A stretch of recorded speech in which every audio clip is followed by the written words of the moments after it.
Morning, Lisa. Morning, Alex. And we got a lovely podcast for people this morning. Oh, I just love Laura. She's so lovely. I just wanted to give her a big hug at the end and the I nearly beginning sang and then. halfway through. Tell Laura I love her. What is that about? As soon as you said I just love Laura, I wanted to go, tell Laura I love her. I bet people don't even know what that song is, unless they're like our age or older, or they grew up in pubs. No, if they grew up in pubs. Like, come on, we're not that old to have actually been around when that song were made. We had this conversation. Not that anybody's old if you was around when that song was made. I just mean we are. Yeah. But you know what? Seriously, we had this conversation yesterday, and I don't think we know how old we are. Or how old anyone else is, right? Because we keep looking at our ambassadors and thinking, oh, we're about their age, and we're really so no, not. They're like 10, 15 years younger than us, and we're like, yeah. And then they say stuff, and I think, oh no, that didn't happen. Oh, that was the next generation. That was a decade later. Yeah, we were in our 20s then trying to get our shit together. I bet they think, cheeky cow. I wonder if I've said stuff like, oh, at our age, and I bet they're looking, thinking, I don't think so.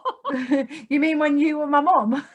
Yeah, actually, we had a phone call off somebody yesterday regarding they wanting to film a BBC daytime program in Manchester. So the researcher got in contact with us, and when I was on the phone to her, she was like talking, and she was like, yeah, so we're looking for kind of like students, but obviously we want to hear from and I was like, are you going to say older people? And she was like, well, yeah, but I didn't know how to say it. And I was like, I'm the older person. I couldn't believe it. Like, you can piss off with your daytime program.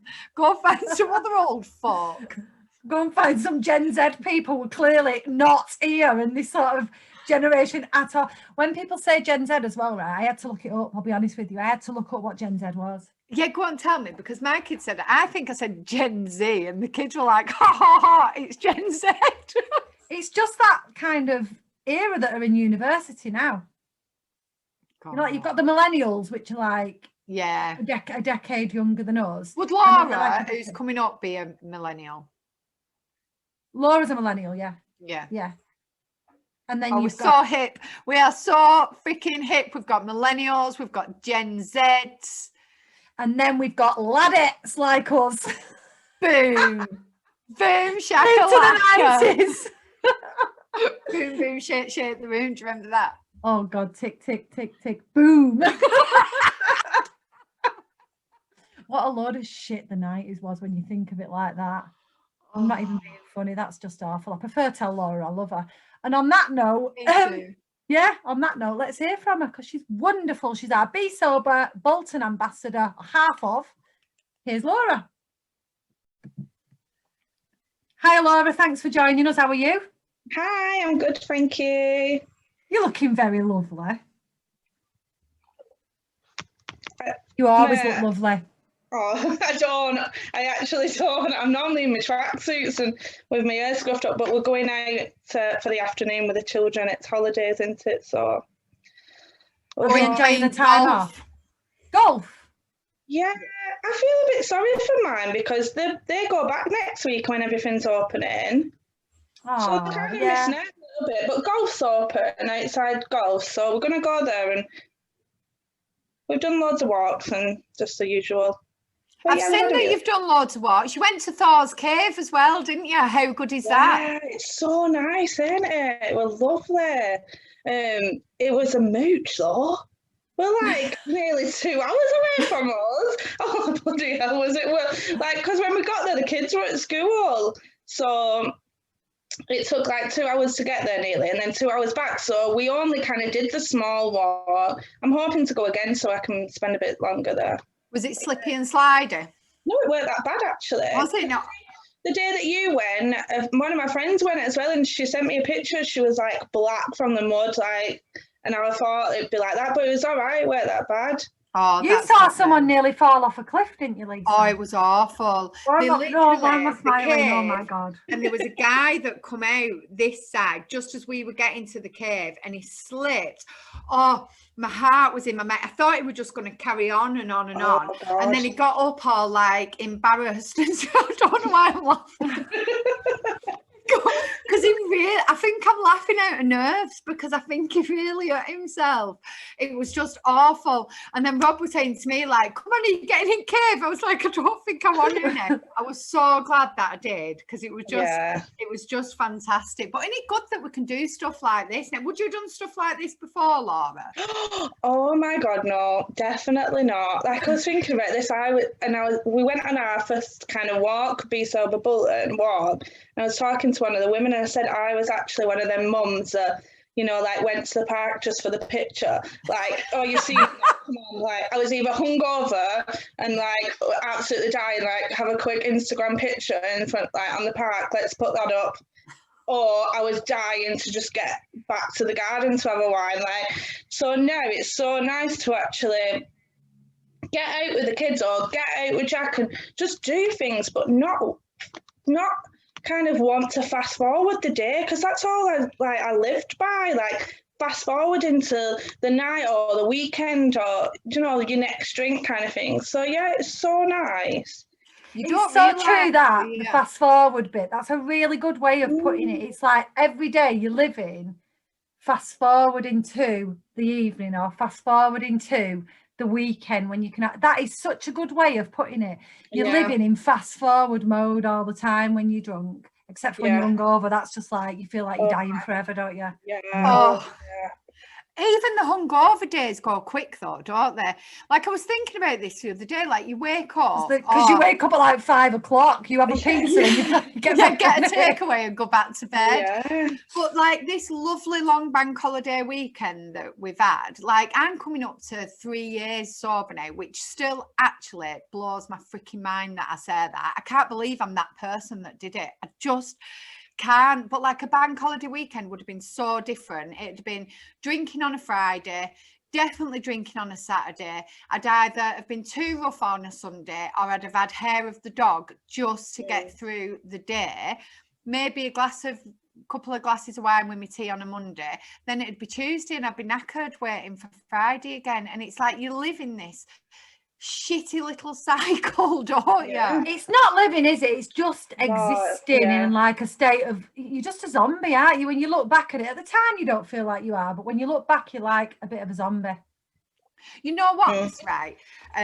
This was with my ex, but we stayed, like we'd gone out on a Saturday night, got absolutely trolleyed, and I had such a banging head the next day. It must have been after we'd either been engaged or married, because we had like loads of champagne downstairs. They were equally as miserable, Laura. Yeah, he came up in the morning with a bottle of champagne. I'd said, please, will you get me some like paracetamol and a glass of water?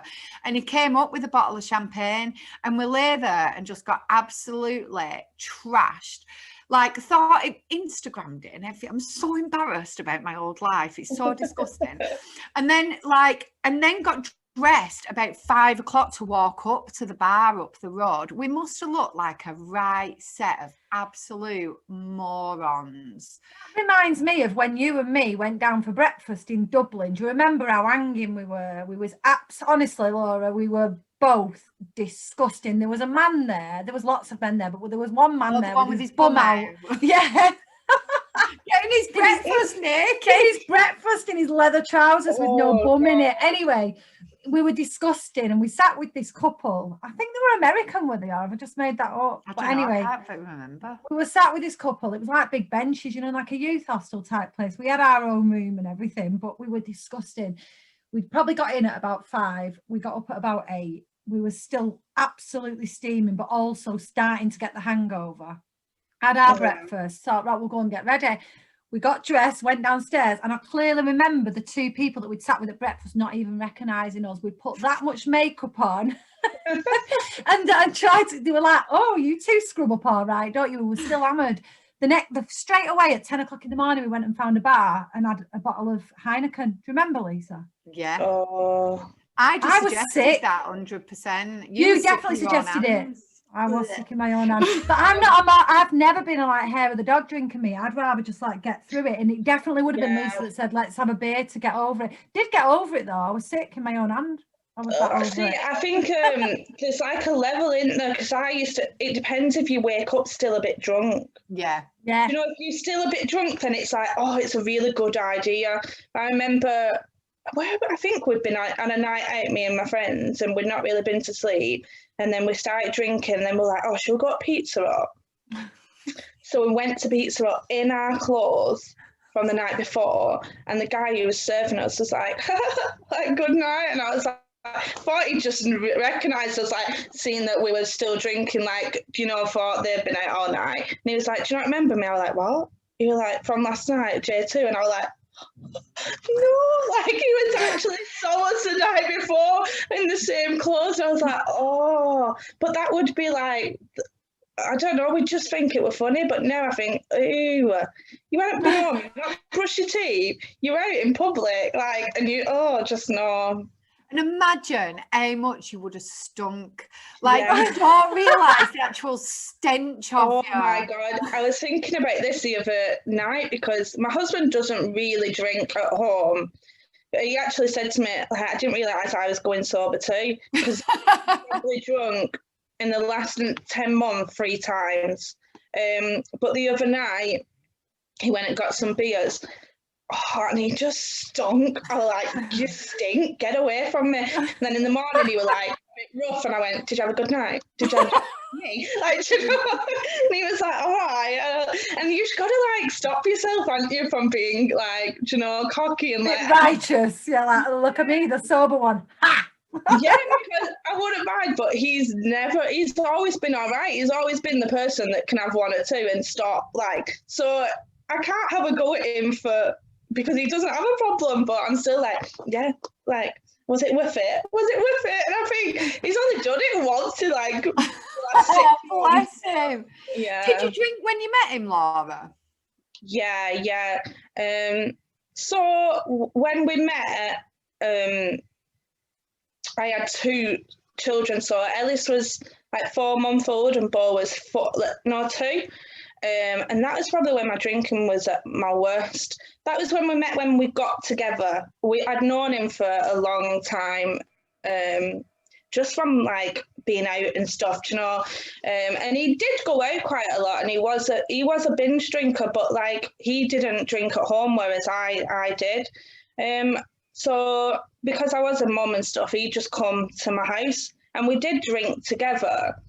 But I don't know, he's such a nice guy that I think he just didn't really want to say, like, oh, you're drinking a bit too much. And because he isn't such a nice, like, man, he just kind of, in a way, like, not enabled it, because I don't want to sound like but he probably did things looking back that helped me. So he'd get up with the kids and things like that, and he'd let me stay in bed, you know. Whereas some of my friends, the husbands or the boyfriends, were like, get up, you drank, you're hungover. Whereas Jack was a bit more like, oh yeah, it's all right. I think he felt a bit sorry for me because I was a mum on my own.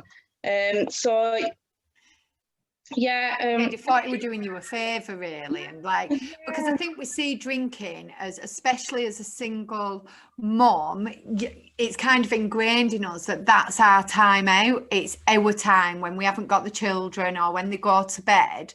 So, like, in his eyes, he was probably, like, letting you have that freedom and then letting you get over it. Oh, bless it's him. a weird one, isn't it, that? Because I remember, I mean, I was a single mum for quite a while as well before I met Sam, just with the 2 older kids. And I remember when they used to go to the dads, they used to go quite a lot. Out of a fortnight, they were probably there for 5 nights on the run. And honestly, that 5 nights, I would have just been blackout drunk, shit-faced. At least the weekend. 5 nights. I know. Did you? I've got photos of me planking on top of the phone box opposite I my remember old we house used on to the main send them road. each other, because I've got one of me on my bin. What's wrong with us? Yeah, it's mad, isn't it? Because I had, like, obviously, from when I found out I was pregnant with Ellis, I was quite far. I was like 19 weeks pregnant. Wow. I was still, like, drinking a lot because Bo would go to his dad's, so I'd have like every other weekend or whatnot. And then when I found out, I was just so lonely that when I did have him, I would like, oh God, I'd be that person, you know, Facebook messaging, are you coming for a drink? Anyone. I think, oh God, how cringy. And I was just around so many people that just weren't good for me at the time. And I think Jack knew that as well. So I think he kind of wanted to be like this saviour. And he did, because my drinking did from then to like in the future, it did improve. But I was just I just couldn't have one drink. I just could not do it. Like even going for a meal in the afternoon with like my family, the second I tasted that was it right off. Like it's mad now to think that was my life. Like that's all I did. What was your turning point, Laura? What was it that helped you make the decision to think, you know what, I'm just gonna cut this out completely? So when lockdown started, I was drinking. That's when the drinking got quite bad because it was really hot outside. There were nothing else to do. It was night, you know, and the drinking went from starting at 5 o'clock to 3 o'clock to 12 o'clock, and Jack was off for like 6 weeks, and then I kind of got used to him being there. And he'd be the sober one and I'd be pissed and he'd be looking after the kids, that kind of thing. And then when he went back to work, I carried on drinking like that. And I just got into a really bad habit with it. And he left me. He was like, I just can't cope, and he went and lived with his friend. And even then, I was just like, fuck him, like I don't care, you know. I was on like getting the bottles of prosecco, and then I just remember waking up one morning and I couldn't remember how I'd got to bed. The kids were up. They were like, I think they were making themselves their own breakfast, and someone knocked on my door, and I was like, it was just hectic. I like opened the door and it was my landlord, and I was like, oh my god, and like the house was a tape, and I was just mortified. I was so embarrassed, and I thought, no, I've just got to stop this now, because I think for a long time I was like, no, it don't affect the kids because they're in bed. That was my excuse, you know. They're in bed, they don't know, but they must have known, because I was like, I weren't waking up in the morning and stuff, or I was, but I was like, you know, oh, have what you want, get what you want. Can I have chocolate? Yeah, I have chocolate for breakfast. It's fine. Yeah. Let's watch a film. Oh, come on, let's watch a film, and I'll get some sweets. And I thought I was being a really good mum by letting them eat loads of shit and watching a film. When like my boys are boisterous, they love being outdoors and stuff. So I just think now the lifestyle that they've got now compared to what it was like just makes me think, God, I never ever want to go back to that. You're incredibly honest. You know what, Laura? I think that is going to help so many people to see, because it is, you're so right. It isn't just about kids are in bed, let's have a drink, let's enjoy ourselves. It is the full impact on their lives, the fact that you're sleeping off a hangover while they're just doing whatever. Yeah. And you, if once you stop drinking, you do start to kind of amplify that and think, oh my God, anything could have happened. What if there'd have been a fire? What if somebody had broken in? You do amplify it. But it all does start with that, it'll be fine, they're in bed. It's so honest what you just said. I suffered real, like when I was hungover, I wasn't just hungover, I was so down. Yeah. So for them to see mum drunk, do whatever you want, you can do whatever you want. Yeah, let's have people around all the time. Yeah, sleep wherever, top and tail with whoever. And then the next day I was like, I would sometimes ring Jack and be like, please come home, I want to kill myself. Like, that's how I would go from there to the, you know, there would be no in between. And I think, God, they've gone from a mum who's been really, really happy to a mum that's just like down here. Like, they must have been so confused with where they stood, what they could do, and you know, on a daily basis, probably, because my hangovers would last pretty much till the Thursday, and then I'd have a drink again. It's making me a bit emotional, that, you know, Laura, thinking of you like that, because honestly, it's really resonated me. I've got goose pimples from my head to my toes. And I think it's something like Alex said, your honesty about it, because you're not the only person that has done that. You know, I was a single mom of 3 children, and you've just brought back memories of like, and it's that you're two regret as well. people, aren't you? Like completely different people. Like you said that. Do what you want, and let's have that, buy this, eat shit, do that, and then the next day it just makes me so freaking sad, not only to like think of you feeling like that high and then that complete low, because I just think you're such an amazing person. It makes me dead sad to think of you like that, but then other people like that as well, like maybe people who are listening now that will be like, that is me, shit, that's me. I see it a lot in people that I know now, because I don't know if it's an age thing, but like I'm 30 now, but drinking was always massive growing up for me. I'm in that era, and I like Geordie Shore and that kind of drinking is what you saw, that binge drinking, that normal, like, and in a way me and my friends would kind of, let's be around the person who drunk the most to kind of like make it normal for each other. You know, like it's all right because you did this or you did that. Like it's all right, everyone does it. Do you know, and you feel bad, and they'd be like, well, everyone does it. Don't feel bad. It's all right. And that's what we used to do to each other, me and Lisa. That's how we gauged our drinking. You know, we talk about this a lot, the fact that we grew up in pubs, everyone we knew were drinkers, and then us two learning to drink together and saying, oh, guess what I did last night? And me like, oh, it's fine, you were right. Or the other way around, me saying, oh my God, what did I do? And Lisa saying, don't worry, you were fine. It's like, it is enabling in a way, isn't it? It is enabling. And I think for you to just be that transparent and vulnerable, then like Lisa says, it's really moving, it's really emotional to hear you sort of, I don't know whether there's regret there, but I certainly, as you're speaking and flashing back and thinking, God, my older two especially missed out on what my younger one now has got. And you know, I feel bad because he's got such a present mum. I go to the swings and I'm at the swings. I'm fully at the swings. I go for a walk and I'm in the mud. You know what? My others, like you said, I used to turn up, take a quick photo. Right, we've done that now. Let's go home. Do you know? You know, it's so true. Full truth. I feel I wonder if this is why it must be resonating with me so much, because I just feel so awful right now. Like when I was 19 when I had Beth. And the first probably like 10 years, actually, I was really kind of present. I'd just do a little bit of binge drinking on, you know. Oh, shit, that coincides to when you and me met back up. Well, yeah, it's true, actually, Alex. I'm not going to lie.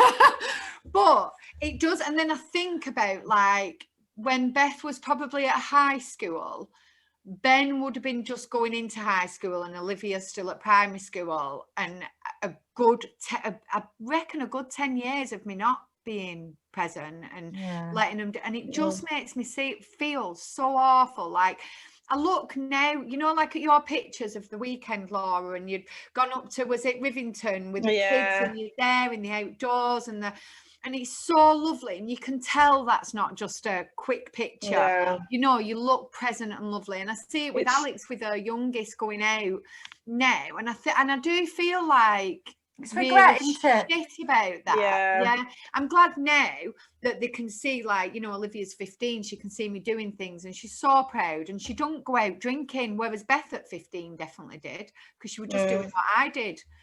And you wouldn't have been picking up on it the same when she was you wouldn't have seen because you'd have been normal, me. I wouldn't have even. This is how bad. Yes, it's my daughter, but I still wouldn't have been like, you know, if somebody had gone, oh, I've seen your daughter drunk in the park, a part of me would be like, well, she's 15, of course she's going to get fucking drunk in the park. Does not everyone? Like, you know what I mean? Thinking like it's, you know, like if you did, I remember thinking, like one of my friends, her son told her, and she was like, oh, he doesn't go out, and I'm like, what? What's wrong with him? Like, why? Yeah. And that was why, think, why is he not out with his friends getting pissed? Like, that's what I did. Yeah, weirdo. Doesn't it show you, like, how society has made us as adults, like, to just accept that all these things, people falling down drunk, people injuring themselves. You know, we lost a really close friend of ours, a really close friend through alcohol. And it was just part and parcel of our life. Yeah. Even though it was horrible and it was tragic and everybody grieved and it was horrific, it was never, it wasn't as shocking as it should have been. Like, and we all got absolutely, this is one of when you get levered at the funeral. We got absolutely levered at the funeral. We played music that associated to alcohol, like Red Wine. Red Wine by UB40. Oh, Natalie loved this. Like, are we actually serious? That is why she's not here anymore. And we're like getting pissed at a funeral singing raising a glass going, here's to Natalie. Have one in heaven. Have one in heaven. You know what I mean? It's like, what the hell are we thinking as a society? And then we lost another friend, which was a good friend of Natalie's. And then when Chris died, through very much a similar situation, really, we was like, oh, they'll be up there now partying and celebrating. And it just seems so flipping abnormal to think or say that now. Like, I'm embarrassed. I'm embarrassed by that. Everything is, when it comes to alcohol, everyone makes an excuse like it's okay. Like, every single pregnancy I've had, people have been like, oh, just have a little one. It's all right. Like, you know, like, or just everything is just have this. You feel poorly, or get a whiskey down your.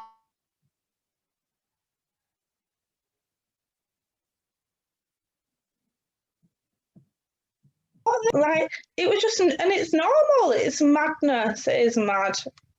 It is, isn't it? You know, you mentioned before about like Geordie Shore and stuff like that, but programs like that, like you said, was about, so you don't think you're ever bad. Like, I remember one of my most traumatizing nights was actually, surprise, I was out with Alex, but we'd gone out one night and there was an incident with a guy. I was single at the time, with a guy who was small. I never ever went out with small people. Round the back of a pub somewhere. And it actually really traumatized me, like, to think what I got up to behind this pub. You know, my instinct is still to say you weren't that bad. They're my instincts. Yeah. I wasn't that bad. I want to say it. Absolutely hated myself because it was so against everything that but like having a bit of a it makes me like skin crawl. And Alex definitely was like, oh, you weren't even that bad, loads of people do stuff like that. And it's traumatizing for me. And it was then, but then you watch things like Geordie Shore who were doing actually disgusting things, and then you think, oh well, actually I'm not that bad. And sorry, I just on camera. I just need to interrupt to say, as this is recorded, there's a big part of it just froze, and we're really sorry about the sound and the picture quality there, but I'm pretty sure the conversation's all right overall.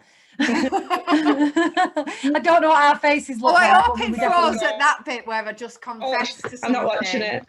Sorry, it did freeze. So, Laura, just like fast forwarding then, right? So you've gone through all these shitty times as a single mum, and you found it difficult, and you've decided to go sober. How did you do it? Like, what steps did you take to do it? I building up to it, I had been following different people on Instagram and that kind of thing, and I've read a few books, and I started writing down when I was hungover how I felt. And like I said before, I would get really, really like deep into depression when I had a hangover, so it was pretty not nice things to read. And then just one day, like I said, when that happened and someone turned up at my house and the kids were everywhere and that kind of thing, and I couldn't remember how I got to bed, I just thought, no, this is it. And I just stopped. And I mean, it's been difficult, but I think after, I think it was about 4 weeks, I was trying to find something. Like, I just wanted to do normal things, and I didn't actually find Bee Sober. I messaged Irene because I knew Irene through a friend anyway, and I'd seen that she'd stopped drinking.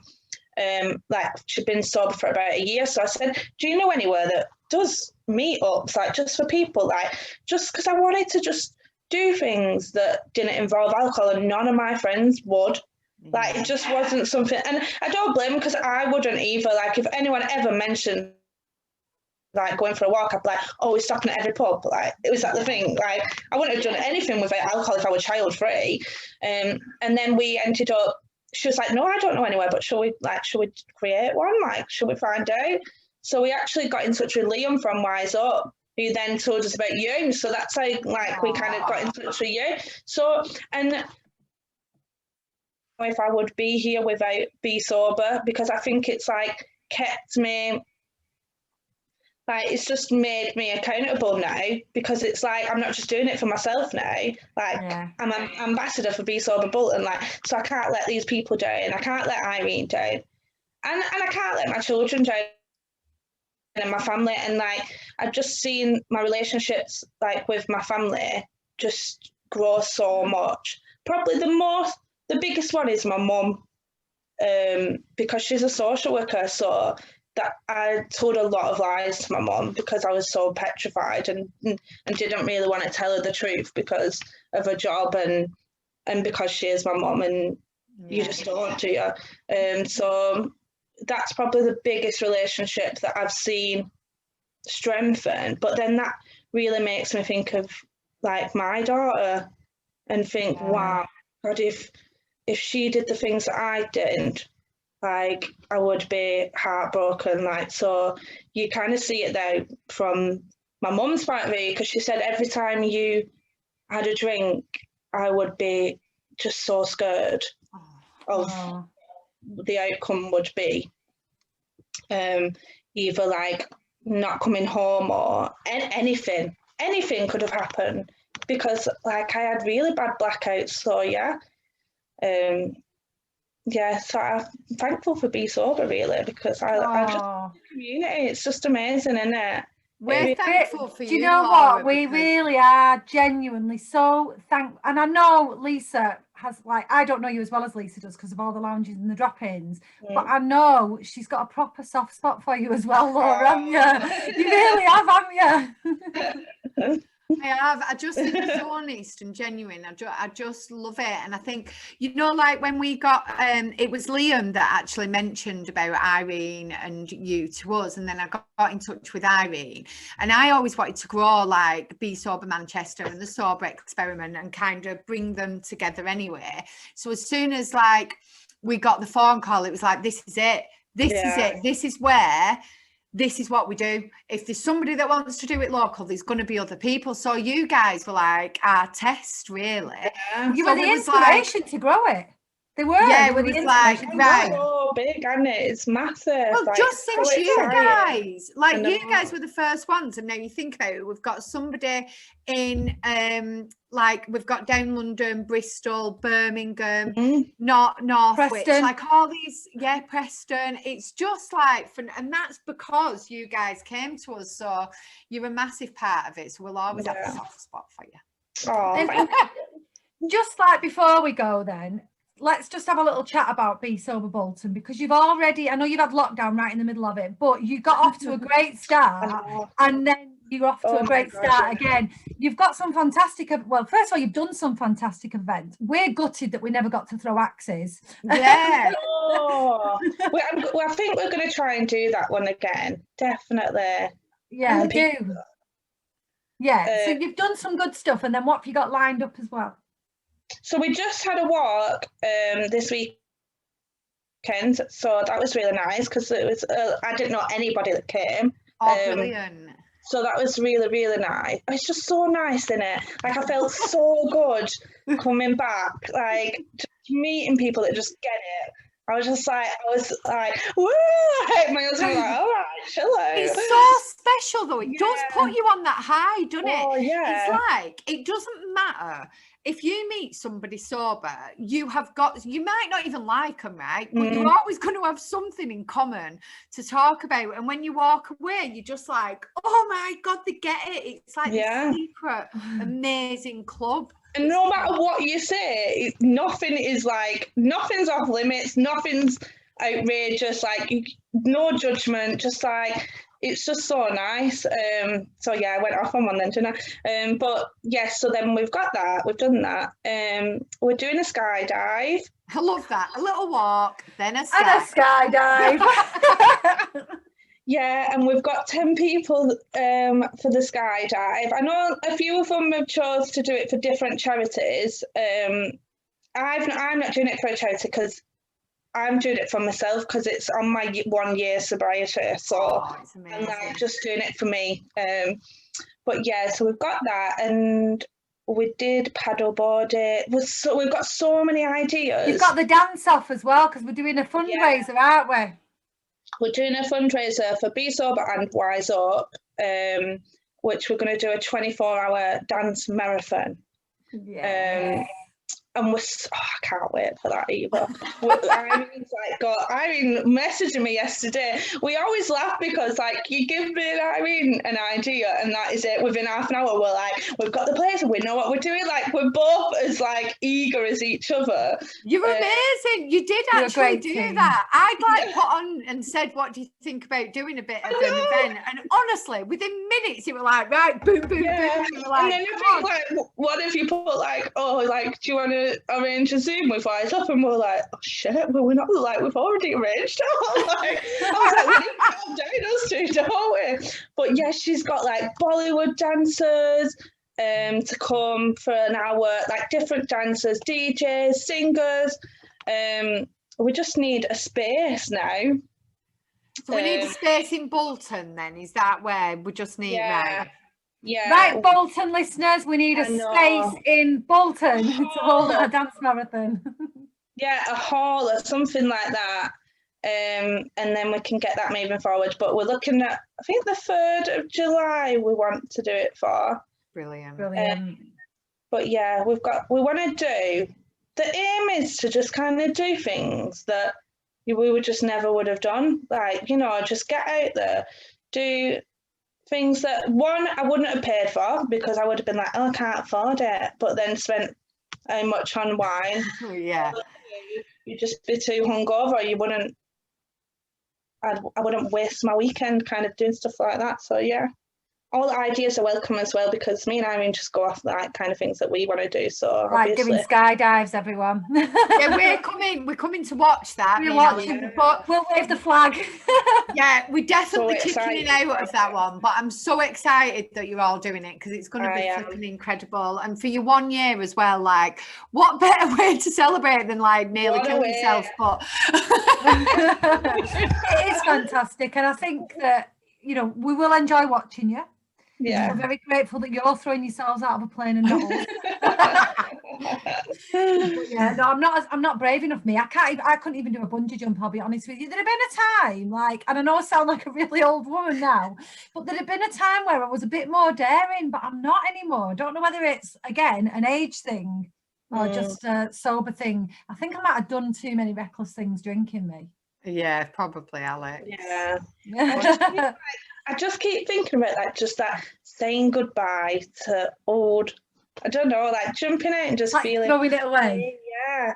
I get it. I think moments like that can be absolutely life-changing. It's just incredible. I think you're just doing amazing, Laura. You're doing amazing things for like Bolton. You're doing, you know, when you're rocking up to the Thursday lounges and the drop-in centres. Do you know, it's mad because I've not been this week because it's been the holidays with the kids, and I feel like it's weird when I don't go. I'm like, oh, I just miss everyone. You just make such an impact. Yeah. But that's the good thing about the lounges and the drop-ins. Like, you know, you don't have to attend everyone, but you know at least that they are there when you need them, don't you? And I think it's just so nice to connect with people. And we're dead lucky, if anything, this lockdown has brought us Zoom so we can connect with people from all over the world. Like Thursday, we had somebody from the Netherlands, somebody from Australia, someone from America, Dublin, Manchester. It's like ridiculous. Yeah, it's a little. We really are worldwide, aren't we? It's like, whoa. While we're on membership, I just want to say that if you've not heard of our membership, please go on our website and have a little look at it. BeSoberofficial.com. Look, I missed the www. Well done.